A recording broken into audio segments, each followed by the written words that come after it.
Hey y'all, welcome back to the Virtual Assistant Mama podcast.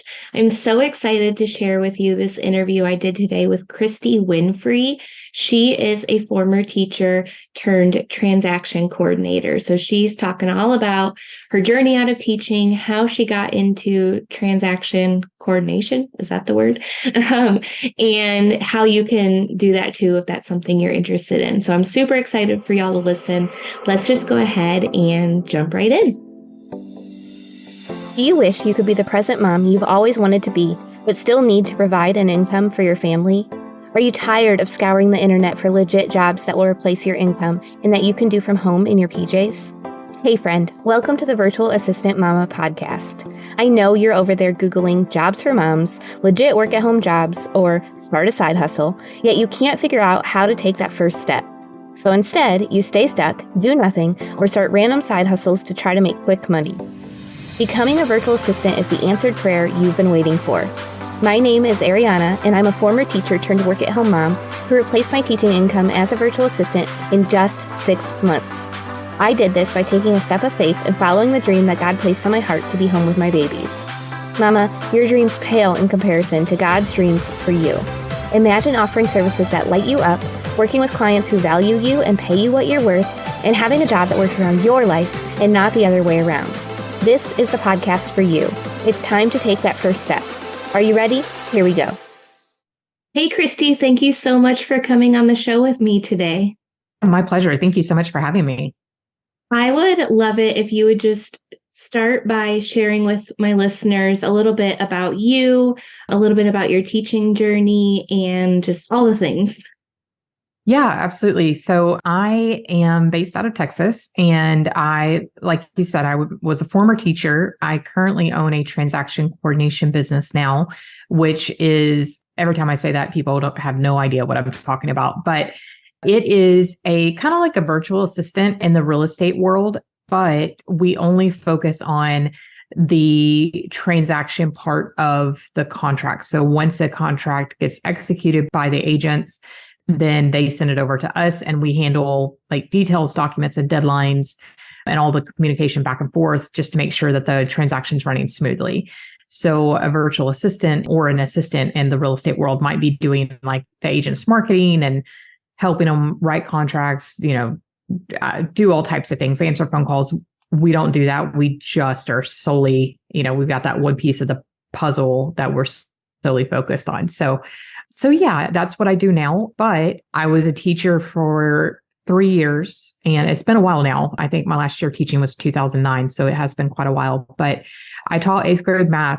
And my first year I taught like kind of a bridge program for the 6th and 7th graders. And I was teaching math and English. But then my next 2 years, I taught 8th grade math. Okay, awesome. So you talked a little bit about becoming a transaction coordinator. What led you into that space? What made you think like, oh, this I think would be a good fit for me? What are some of the benefits of it?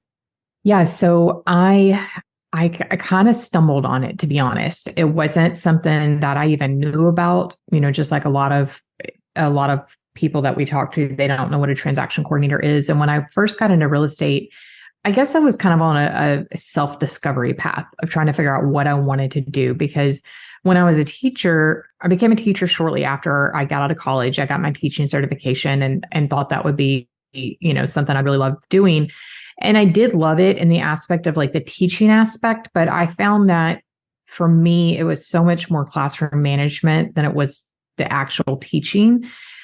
I think I probably, if now being older, I think I probably would have been able to manage that better. But whenever I was younger, like early 20s and stuff, I just, that was not a strong suit for me at the time of the classroom management. But I did really enjoy the teaching aspect and be able to make a difference in some of the kids' lives. I helped some of them pass the state test, when they had never passed it previously.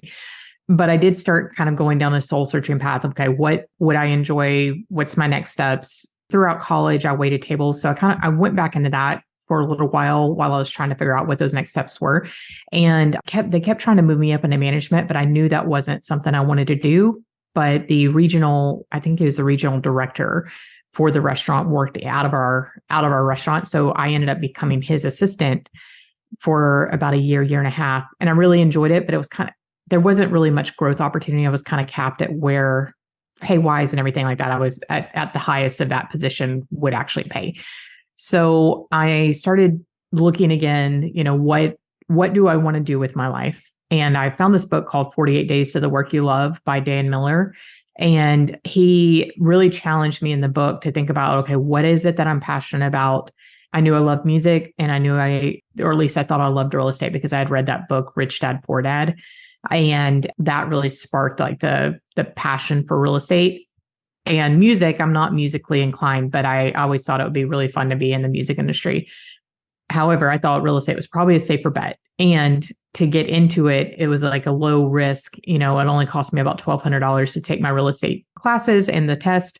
So I pursued that path.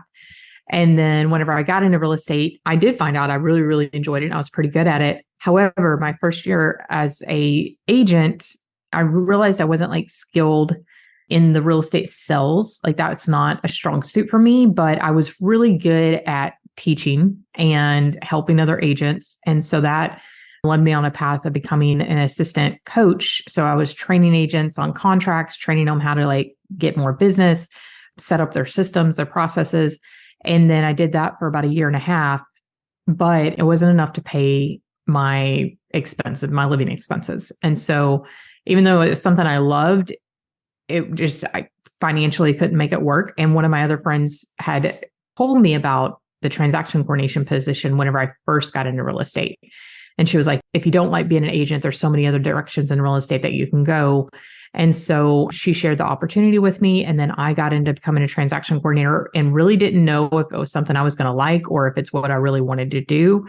But after getting in it, I realized like that's truly where I was gifted, and building the systems, it allows me to still teach and train and mentor. And I finally found my sweet spot, but it was kind of stumbling into it that I did. And I know that's a very long-winded answer. Oh, sorry. No, I love that. I just want to speak to how amazing it is that you didn't just stay stuck where you knew it wasn't a good fit for you. You kept changing and adapting and trying to figure out like, where is my sweet spot? What makes me happy? What makes me excited to work every day? I think a lot of people, they go to school, they get a degree, and then they're too afraid when it's not a good fit to change because they went to school and got that degree. But it's so cliche, but you only get one life to live. And are you going to do it doing something that isn't like, maybe you love it, you love pieces of it, but if it's not something that lights you up to do every day, why are you going to stay stuck doing it for years on end? Right. Yeah, absolutely. And I think even in my like 20s and 30s, I was that person of, I like stability in my life. And I felt so unstable, being so unsure of what am I going to do and jumping from one thing to the next. And I'm sure my parents probably thought like, what in the world, like Kristi, I could hold a job. I always excelled in every job I did, but I was just never like happy, or fully fulfilled. And I always felt like something was missing. Yeah, I felt the same way about teaching, so I totally get what you're saying. And it's hard, like we feel like we're going to disappoint our parents too, but we have to do what's best for us. Yeah. Yeah, absolutely. And like you said, now I'm so open to like try it and see if it works. And if it doesn't, like that's okay. I learned something during that experience that I can take into the next thing that I move into. Right. I love that. So what would you say when you made the decision to leave teaching, what would you say was the biggest thing that you had to overcome? I think fear of the unknown, because I did leave not having something else set up that was secure.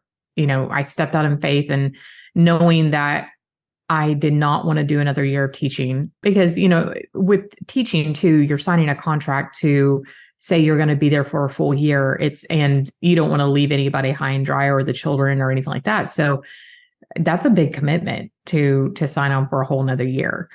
And so I think that was the hardest thing to overcome, was being willing to have the faith to say, I'm going to leave this and not know what's next. Yeah, I did the same exact thing. It's not totally what I recommend. I recommend like trying to line something up first, because then it's a little overwhelming. But I did the same thing as you. my plan was to take a year off of teaching when I had my daughter, but then I was going to go back, but then God plopped virtual assistants in my lap. So yeah, I totally connect with you there of like just stepping out in faith and trusting that the right thing's going to come and you're going to figure out what that is. Yeah. Sometimes too, I think that sometimes to hear God and get put in the positions where where we can hear him a little bit clearer, sometimes we really do have to lean on that faith. And it takes more faith to not have a plan than to have something that you're going to go into. So when I found transaction coordinating, or whenever I made that jump too, with the coaching position that I was in, like I said, I ended up leaving it because it wasn't enough to pay my bills. Well, I didn't have the transaction coordination thing lined up, or I didn't know what my next plan was, but I really felt like God speaking to me and saying, I don't want you here anymore. And so that was like super, super scary to say, okay, well, I'm going to leave this, but I don't know what's next. But I think by doing that, it's opened up greater opportunities than I could have possibly have expected. Yeah, because you're taking that step of faith and you're saying, God, I trust in you. You know what's best for me. And I'm just going to clear my plate and you put on it what you have for me. So I love that. Right. Yeah. But it is scary. It is. Yeah. It's terrifying. Yeah. So you mentioned already the book that you read that helped you in your journey out of teaching, and that was the 48 Days to the Work You Love, which I'm so thankful you recommended that. I'm a big book junkie, so I'll definitely check that out. Are there any other resources that helped you in your journey out of teaching, or do you have any resources that my listeners could use to help them get into transaction coordination and all that? Yeah. As far as like resources, I think books are such a great thing, because you're really getting so much of somebody's knowledge for what, maybe $25, like that Right. I've learned so much more from books and podcasts than I ever did in college. And, I've spent a whole lot more money on college, and I would never give up that experience. Like, I loved my experience, but I know so much more about business now from the books I've read, the podcasts I've listened to, and then just implementing than the business degree I got in college. So, and as far as to help people become a transaction coordinator, I actually am launching a course at the end of September to teach people how to set up and run a very successful transaction coordination business. And it's going to go from, A to Z, like how to set it up, how to get clients, how to run the files, and then how to just have a great work-life balance. So that is definitely something that if your listeners are interested in, I can get more information to them about that. That's awesome. And I think that's going to be such a good resource because I've been in this virtual assistant world for a while now, and I didn't even know that was a thing, the transaction coordinator. So it's cool what you're doing. And I think there's so many people who would love to do what you're doing. So I know they're going to be super grateful for you for creating that. What would be the best way for them to contact you about if they're interested in that program? Yeah, absolutely. So they could email me at hello@KristiWinfree.com, and that's KristiWinfree. They could also go to KristiWinfree.com/TC quiz, and they can actually take a real short quiz there that will tell them if they're a great fit for becoming a transaction coordinator, or maybe they've got the skills, but they can enhance them a little bit. And then they can also find me on Instagram at Kristi Winfree. Okay, perfect. And I will have all of that linked in the show notes for those of you listening, so you can easily go and connect with Kristi, because I know her resources are going to be awesome.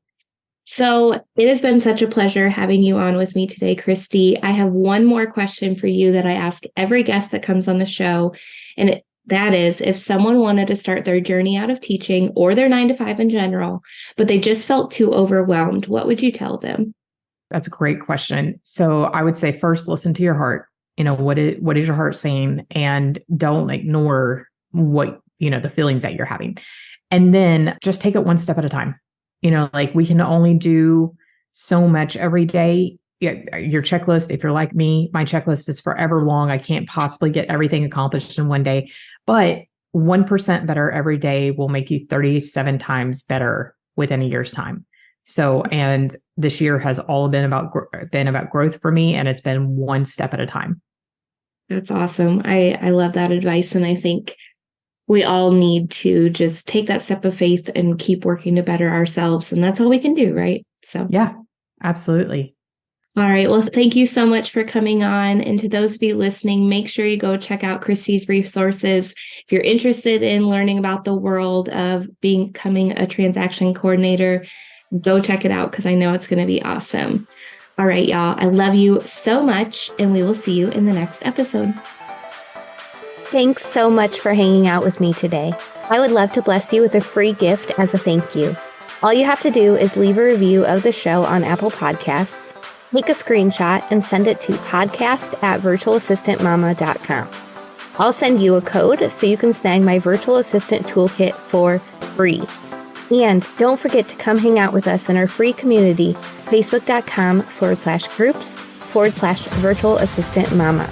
I'm so honored to support you in your journey to becoming a virtual assistant. Until next week, y'all, keep following the dreams that were placed on your heart so you can be the present mama you've always wanted to be.